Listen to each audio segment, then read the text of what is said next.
ಹಿರಿಯರ 20 ಸಲಹೆಗಳು. ನಂಬರ್ 1, ಬೆಲ್ಲದ ಸೇವನೆಯಿಂದ ಸಕ್ಕರೆ ಕಾಯಿಲೆ ದೂರವಾಗುತ್ತದೆ.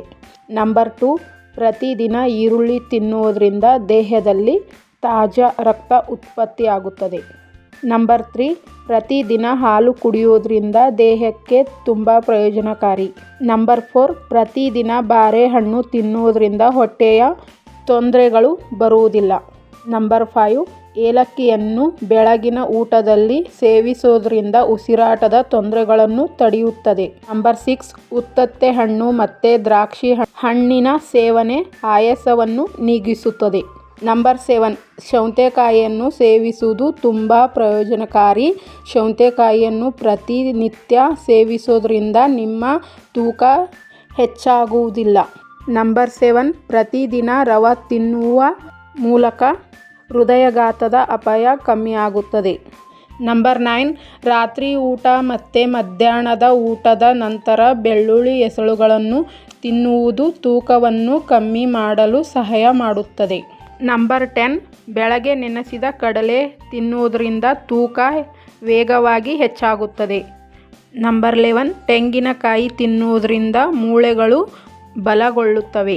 ನಂಬರ್ 12, ಹಸಿ ಕ್ಯಾರೆಟ್ ತಿನ್ನುವುದರಿಂದ ಮುಖಕ್ಕೆ ಹೊಳಪು ಬರುತ್ತದೆ. ನಂಬರ್ 13, ಅಗಸೆ ಬೀಜದಲ್ಲಿರುವ ನಾರಿನಂಶ ಮತ್ತು ಪ್ರೋಟೀನ್ ನಿಮಗೆ ಹೊಟ್ಟೆ ತುಂಬಿದ ಅನುಭವಕ್ಕೆ ಸಹಾಯ ಮಾಡುತ್ತದೆ ಮತ್ತು ತೂಕ ನಿವಾರಣೆಗೆ ಸಹಾಯ ಮಾಡುತ್ತದೆ. ನಂಬರ್ 14, ಬೆಂಡೆಕಾಯಿಯ ಸೇವನೆಯು ರಕ್ತದಲ್ಲಿನ ಸಕ್ಕರೆಯ ಮಟ್ಟವನ್ನು ನಿಯಂತ್ರಿಸಲು ಮತ್ತು ಮಧುಮೇಹದ ಅಪಾಯಗಳನ್ನು ಕಮ್ಮಿ ಮಾಡಲು ಸಹಾಯ ಮಾಡುತ್ತದೆ. ನಂಬರ್ 15, ಪಪ್ಪಾಯ ಹಣ್ಣನ್ನು ಸೇವನೆಯ ಹೃದಯದ ಆರೋಗ್ಯವನ್ನು ಬೆಂಬಲಿಸುತ್ತದೆ ಮತ್ತು ಹೃದಯದ ರಕ್ತನಾಳದ ಕಾಯಿಲೆಗಳನ್ನು ನಿಯಂತ್ರಿಸುತ್ತದೆ ಮತ್ತು ಇದು ರೋಗ ನಿರೋಧಕ ಶಕ್ತಿಯನ್ನು ಬಲಪಡಿಸುತ್ತದೆ ಮತ್ತು ರೋಗಗಳ ವಿರುದ್ಧ ಹೋರಾಡಲು ಸಾಮರ್ಥ್ಯವನ್ನು ಹೆಚ್ಚಿಸುತ್ತದೆ.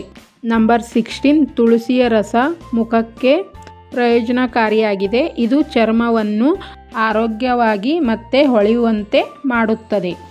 ನಂಬರ್ 17, ಕಲ್ಲಂಗಡಿ ಹಣ್ಣಿನಲ್ಲಿ ವಿಟಮಿನ್ ಸಮೃದ್ಧವಾಗಿರುತ್ತೆ. ಇದು ಚರ್ಮಕ್ಕೆ ಒಳ್ಳೆಯದು. ಇದು ಆರೋಗ್ಯಕರ ಮತ್ತು ರೇಷ್ಮೆಯಂತೆ ಮಾಡುತ್ತದೆ. ನಂಬರ್ 18, ರಾತ್ರಿ ಮಲಗುವ ಮುನ್ನ 1 ಲೋಟ ಅರಿಶಿಣದ ಹಾಲನ್ನು ಕುಡಿಯುವುದರಿಂದ ಖಿನ್ನತೆ, ಆತಂಕ, ಒತ್ತಡ ಇತ್ಯಾದಿಗಳು ಕಮ್ಮಿಯಾಗುತ್ತವೆ. ಅರಿಶಿಣದ ಹಾಲು ನಮ್ಮ ನರಮಂಡಲವನ್ನು ಸಡಿಲಗೊಳಿಸಿ ಶಕ್ತಿಯುತವಾಗಿ ಮತ್ತು ಮನಸ್ಸನ್ನು ಶಾಂತಗೊಳಿಸುತ್ತದೆ. ನಂಬರ್ 19, ಹೆಚ್ಚು ನಿದ್ದೆ ಮಾಡುವುದರಿಂದ ಜ್ಞಾಪಕ ಶಕ್ತಿ ಕುಗ್ಗುತ್ತದೆ ಮತ್ತು ಬೊಜ್ಜು ಕೂಡ ಬೆಳೆಯಲು ಆರಂಭಿಸುತ್ತದೆ. ನಂಬರ್ 20, ನಿಮ್ಮ ಆರೋಗ್ಯವನ್ನು ಉತ್ತಮವಾಗಿಸಲು ನೀವು ಬಯಸಿದರೆ ತಿನ್ನುವುದನ್ನು ಕಮ್ಮಿ ಮಾಡಿ ಮತ್ತು ದೇಹದ ತೂಕ ಕಡಿಮೆಯಾಗುತ್ತದೆ. ಈ ಮಾಹಿತಿ ನಿಮಗೆ ಇಷ್ಟವಾದರೆ ಈ ವಿಡಿಯೋಗೊಂದು ಲೈಕ್ ಮಾಡಿ, ಶೇರ್ ಮಾಡಿ. ಅಂಜಲಿ ರೆಡ್ಡಿ ಯೂಟ್ಯೂಬ್ ಚಾನಲ್ಗೆ ಫಾಲೋ ಮಾಡಿ. ಧನ್ಯವಾದಗಳು.